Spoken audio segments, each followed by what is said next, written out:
Bueno,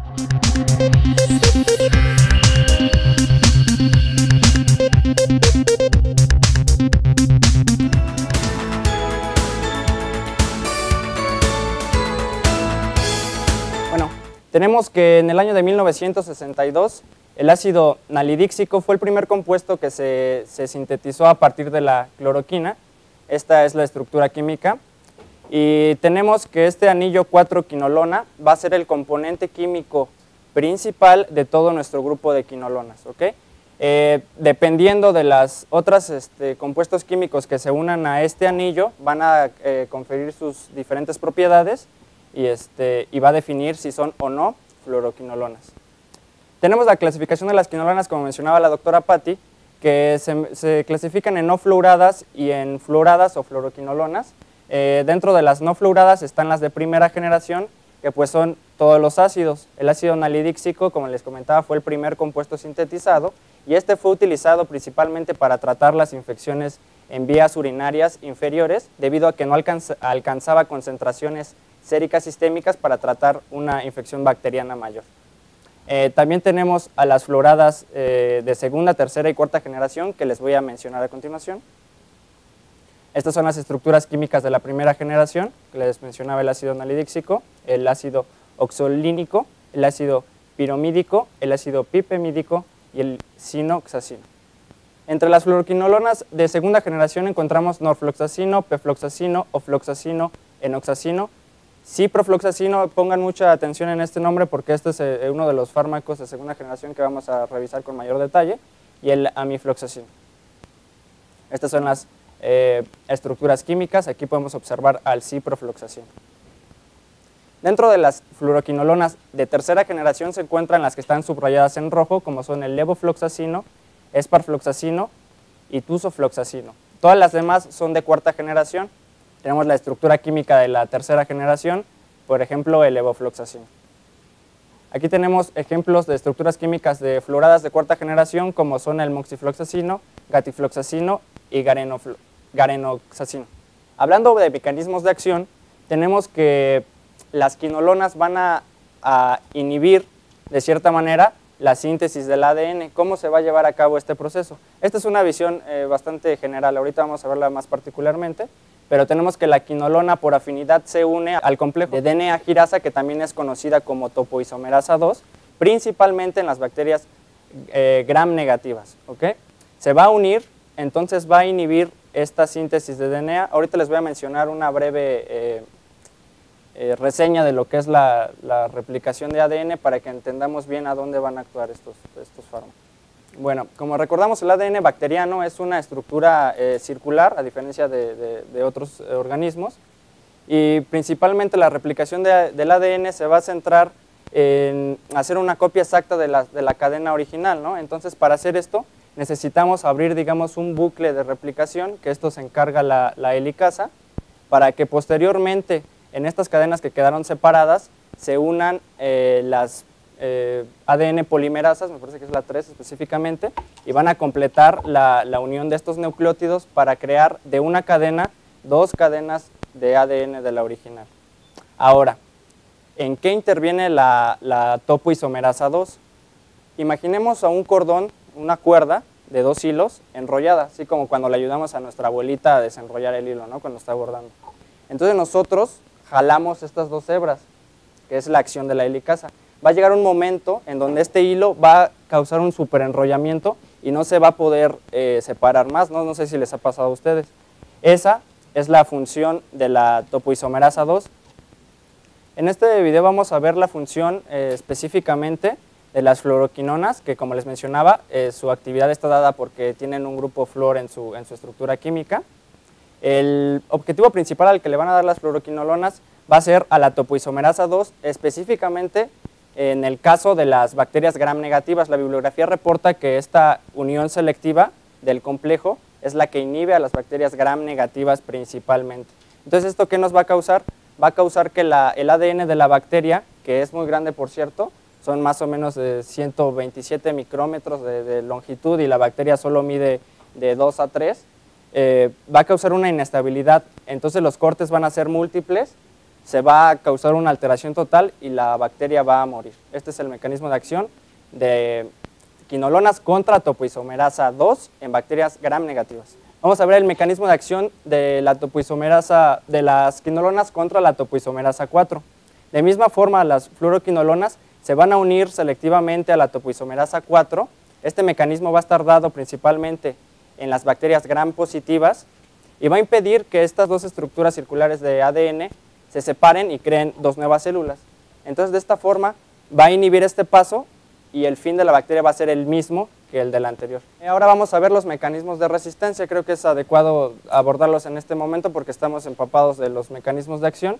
Vamos a tener que hay mutaciones determinantes de los genes de unión a las quinolonas y también la bibliografía reporta que el gen GYRA y el gen GYRB son los que se encuentran mutados en las bacterias gram negativas. Entonces, ¿esto qué va a causar? Va a causar que el sitio de unión de la ciprofloxacina con la ADN girasa se modifique, entonces no se va a unir y simplemente el efecto antimicrobiano no se va a llevar a cabo. De misma forma, el gen PARC hace la misma función, pero en las bacterias gram positivas. Esa es la resistencia dada. También existen alteraciones de permeabilidad de membranas, porque pues, los antibióticos no llegan mágicamente al interior de las bacterias, ¿no? Se unen y pasan a través de las porinas celulares de las bacterias y esto es otro mecanismo de resistencia más. Aquí observamos los mecanismos de resistencia. Como les mencionaba, las mutaciones en los genes GYRA y el B van a causar que se modifique los sitios normales de unión de la topoisomerasa 2. Entonces la fluoroquinona, al intentar unirse, pues no va a poder y va a ser rechazada y de esta forma la bacteria va a seguir, digamos, con su vida normal, ¿no? De misma forma, el mecanismo de resistencia para la topoisomerasa 4 va a alterar sus sitios de unión por la alteración de este gen de la subunidad C. Entonces la fluoroquinona va a intentar unirse, pero no va a poder y va a ser rechazada. Y la bacteria pues va a continuar la separación de sus círculos de ADN y pues va a tener la copia de las dos células. Exactamente, la multiplicación. Bueno, hablando un poco de la farmacocinética de algunas quinolonas, este cuadro es sacado de farmacología de Velázquez. Observamos que las biodisponibilidades de la mayoría de estos fármacos se encuentran rebasando el 50%, entonces tenemos una muy buena biodisponibilidad. Tenemos una vida media pues, bastante alta que nos va a permitir dar incluso este antimicrobiano 1 o 2 veces al día. Tenemos que la eliminación por orina pues, va a estar dada en la mayoría de los casos y por eso en la antigüedad, bueno, no en la antigüedad, sino hace algunos años se utilizaban en infecciones de vías urinarias, porque se unen a la albúmina de esta manera. Bueno, ahora me pareció pertinente incluir algunas indicaciones para el paciente estudiando la farmacocinética y farmacodinamia, porque encontré en la bibliografía que la ingesta conjunta con alimentos no va a disminuir su absorción, sino que va a retrasar unas 2 horas aproximadamente el pico de concentración máxima de este fármaco. Entonces, algunos médicos consideran que es mejor administrarlos en ayunas que si no, para que alcancen una concentración máxima rápidamente en un periodo de 1 hora o 2 en vez de 2 o 4. Y en caso de presentar sintomatología del músculo esquelético, ahorita vamos a ver por qué, o cualquier alteración de las reacciones adversas, consultar con el médico, suspender el medicamento para observar qué es lo que está fallando. El espectro microbiano lo dividí así en 2 grandes grupos. Las de primera generación, como les mencionaba, no logran concentraciones sistémicas de fármaco, entonces solamente si son eliminadas vía orina, pues son útiles para infecciones en vías urinarias bajas. Katsuk menciona que los principales agentes etiológicos de infecciones de vías urinarias son E. coli, Proteus, Klebsiella y Enterobacter en orden de frecuencia y son útiles para tratar esto. Tienen poca actividad contra gram positivas, entonces por eso se utilizan las fluoroquinolonas, que suma actividad contra Pseudomonas, algunos gram positivos como Staphylococcus. Este cuadro es obtenido de Kumate de la última edición En este cuadro podemos observar el espectro microbiano, aparte de indicaciones, toxicidad y dosis. Observamos que ellos engloban a la ciprofloxacina, pefloxacina, ofloxacina y norfloxacina con el mismo espectro microbiano, y las indicaciones, pues como les mencionaba, van a ser en pues, bacterias gram negativas y positivas. Y en cuanto a toxicidad y alergia, ahorita vamos a detallar más la... En cambio, la lomefloxacina, gatifloxacina y levofloxacina van a compartir espectros microbianos similares y han sido probadas en patógenos de vías respiratorias, aunque se cree que tengan mayor espectro microbiano. Van a ser indicadas en exacerbaciones de bronquitis crónica y sinusitis, ya sea aguda o crónica. La toxicidad y alergia va a ser de la misma de todas las quinolonas, y pues la dosis varía de 200 a 400 miligramos vía oral cada 12 o 24 horas, que esta es otra ventaja de las quinolonas, ¿no? Que son administradas vía oral y se pueden utilizar en tratamientos a largo plazo en inmunocomprometidos o en otras situaciones, ¿no? El Red Book, en su edición número 27, menciona que el tratamiento de elección de las quinolonas, especialmente la ciprofloxacina, va a ser en la infección por carbunco. También se va a utilizar en profilaxis y en exposición al agente etiológico del anthrax, que es Bacillus anthracis. Recordemos que es una bacteria gram positiva que forma esporas, y estas esporas pues, van a ser muy resistentes.